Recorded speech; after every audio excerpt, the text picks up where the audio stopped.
apologize. His return is being described as one of the most eventful TV moments of the past decade. As the Brotherhood of Late Night hosts applaud his return. Our long national late nightmare is over. And just announced who will be Kimmel's first guests. Then, sudden halt. The escalator breaks down. If the First Lady wasn't in great shape, she would have fallen. And traffic gridlock, even for the President of France. The French president's call to Trump after his motorcade is stopped. Everything is frozen for you. Plus, bittersweet reunion.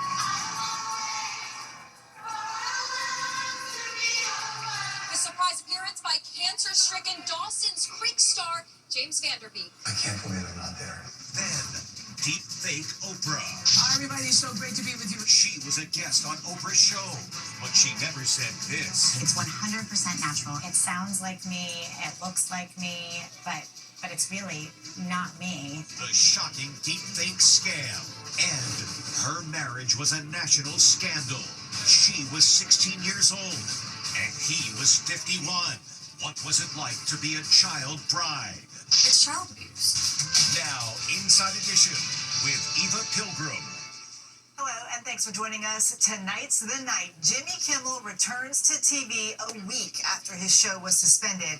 There's lots of anticipation. His comeback even being called a massive TV moment.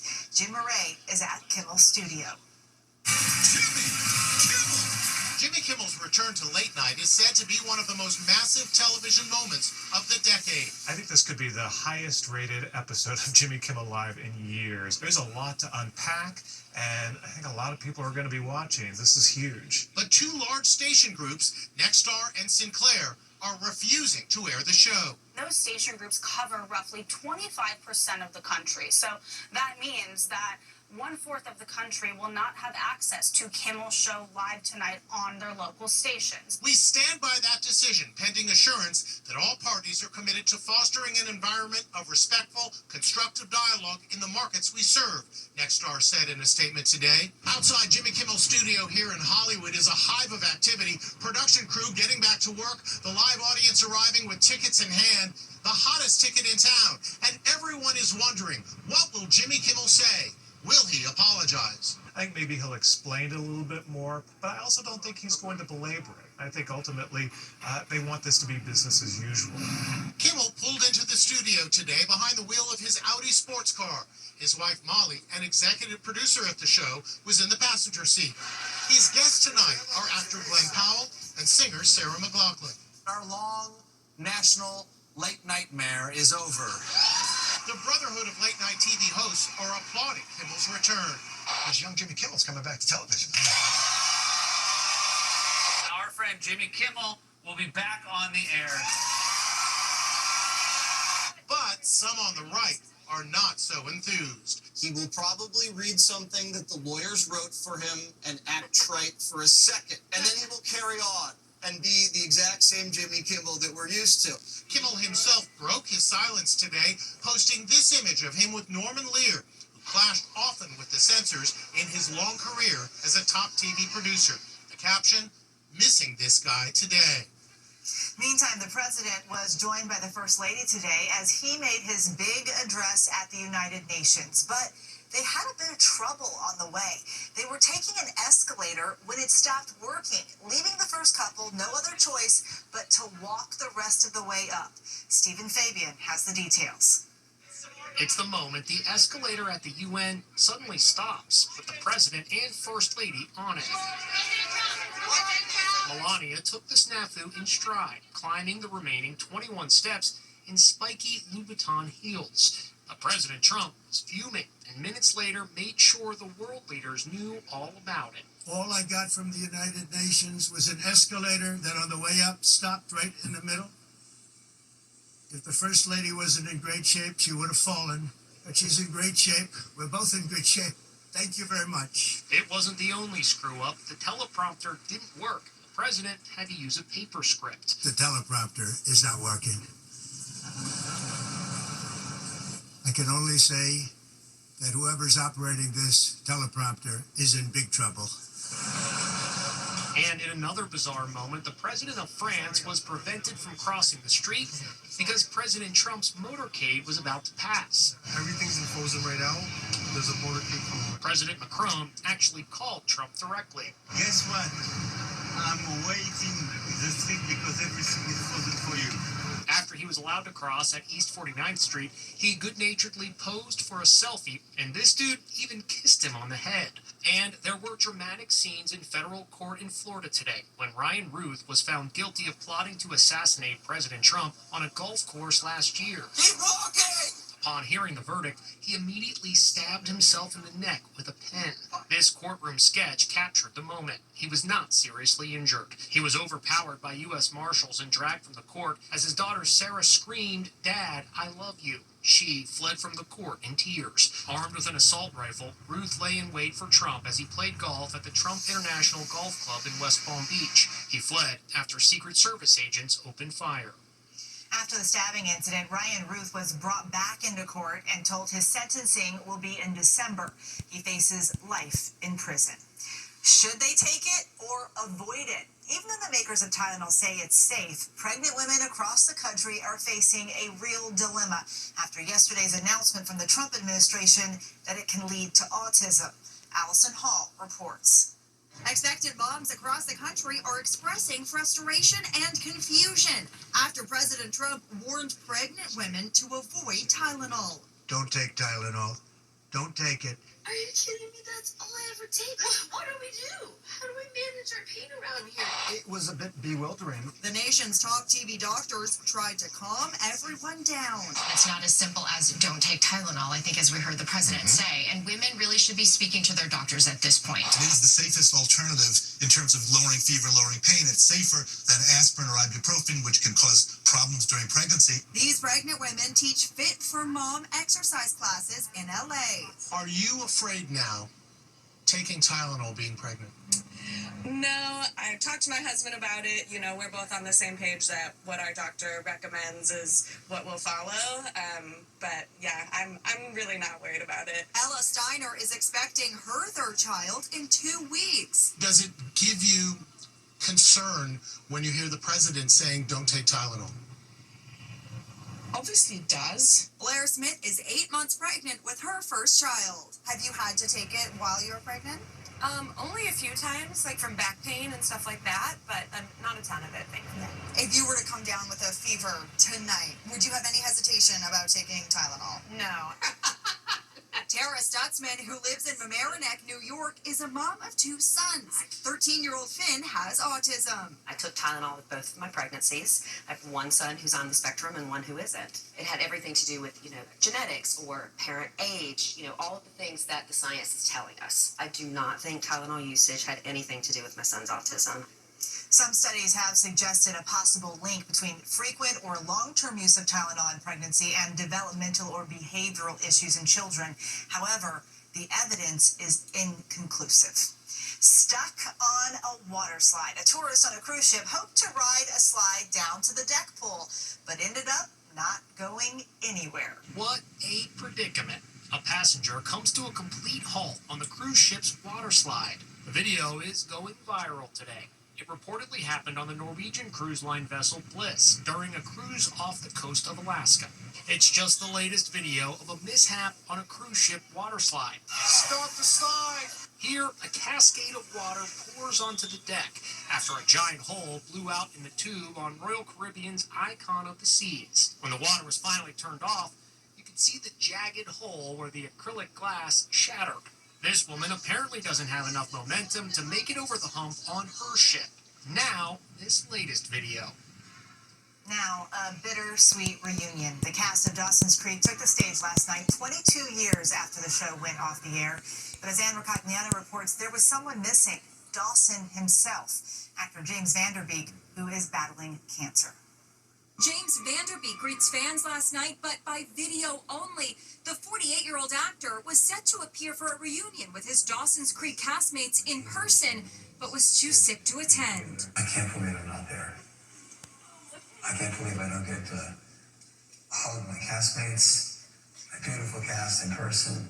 The event here at the Richard Rogers Theater in New York City was organized by actress Michelle Williams. Money was raised for a cancer charity and for actor James Van Der Beek, who's battling stage 3 colorectal cancer.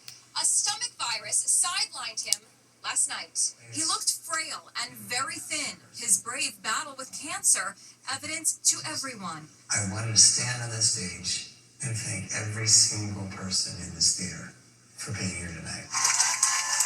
The entire Dawson's Creek cast was there for a table reading of the pilot episode of the beloved series from the late 1990s that made household names out of James Van Der Beek, Michelle Williams, Katie Holmes, and Joshua Jackson. There wasn't a dry eye in the house as Van Der Beek's wife and their 6 kids joined the cast on stage to sing the show's popular theme song.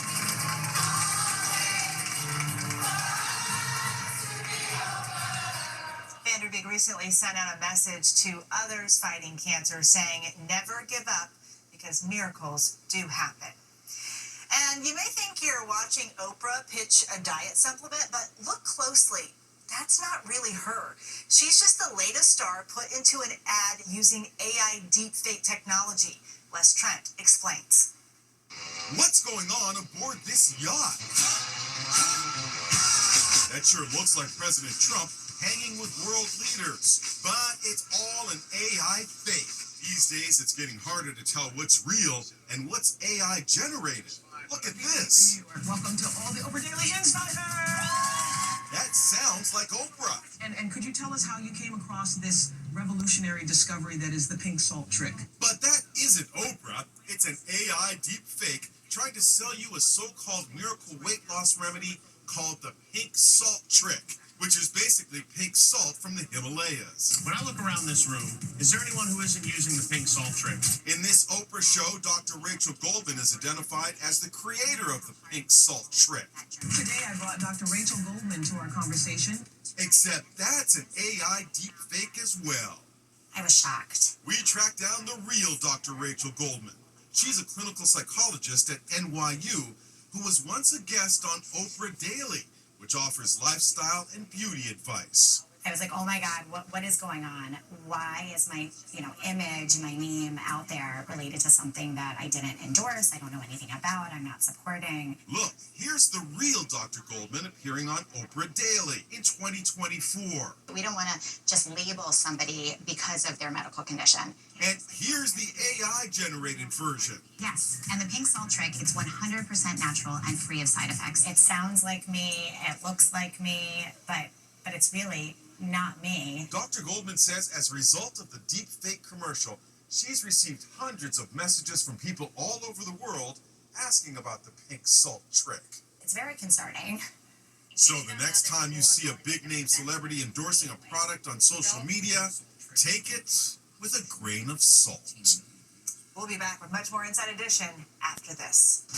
Next, her marriage was a national scandal. She was 16 years old, and he was 51. What was it like to be a child bride? It's child abuse. And Spider-Man wedding. Plus, Jason Kelsey, band sax player. Inside Edition with Eva Pilgrim will be right back. Strike up the band with a very special guest. That's former football star and Taylor Swift's future brother-in-law, Jason Kelsey, joining the Baltimore Ravens marching band on Monday Night Football. Yes, he is actually playing. Fun fact, he learned to play the sax back in high school. She's the model and actress who made headlines at 16 when she married a 51-year-old man. Now, as her story becomes a Lifetime movie, Courtney Stodden tells our Jim Murray she was groomed to be a child bride. At age 16, Courtney Stodden's marriage to a 51-year-old actor sent shockwaves across the USA. Now, at age 31, Courtney says she was a child bride and is making a blistering attack on her now ex-husband. This is a 16-year-old and a 51-year-old, somebody who's older than your own father. It's a child exploited. Do you feel like you were groomed? Absolutely, yes. Exploited, groomed. Doug Hutchison was best known for his role on the TV drama Lost, for playing a ruthless prison guard in the film The Green Mile, We got a dead man walking here. But it's his marriage to Courtney that captured the national spotlight. The stripper shoes, the short skirts, all of that, I was told who I was. It was being encouraged by my groomer. Her story is now depicted in the new Lifetime movie, I Was a Child Bride, the Courtney Stodden story, premiering Saturday. We spoke to actress Holly J. Barrett, who plays Courtney. She had already been made into this caricature of a person with the hair and the outfits. So I just wanted to be really delicate with it. I think I love you too. Some states allow 16-year-olds to marry with parental consent. Courtney was legally married in Nevada with her mother's approval. I realize the numbers are really disturbing. How many minors are married to adults? Hutchison calls Courtney's claims false, malicious, and egregious. Ms. Stodden has a history of unfortunate deception and or exaggerations to depict herself as a victim, using unsubstantiated and provocative terms like grooming, abusive, and predatory. Making this movie was hell, but it was worth it because it's going to help other people. Courtney is now married to a TV producer, Jared Savior, who is 10 years older than she is. Still to come, Spider-Man wedding.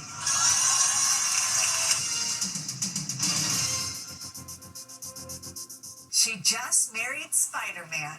They just said their I do's, but the groom's got a surprise for his bride. He grabs a rope from the rafters. Recognize the move? It's a recreation of the famous upside-down kiss from 2002's Spider-Man movie. Turns out newlyweds Kirsten and Silas Nash are big fans and wanted to treat their wedding guests to the special smooch. How did it feel for you guys in the moment? Oh, it was perfect. Amazing, yeah. It was so fun, walking down the aisle, see the rope coming down, looking at the confused faces. The second I grab it, flip upside down, they're all like, oh yeah, that makes sense. When those spidey senses tingle, only a kiss will do. Congrats to the happy couple. Now, Megan Alexander with today's Inside Deals. Megan, today, don't pull the strings.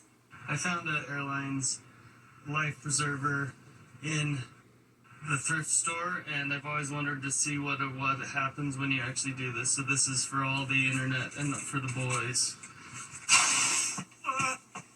Oh, that's tight. Holy freak, it worked.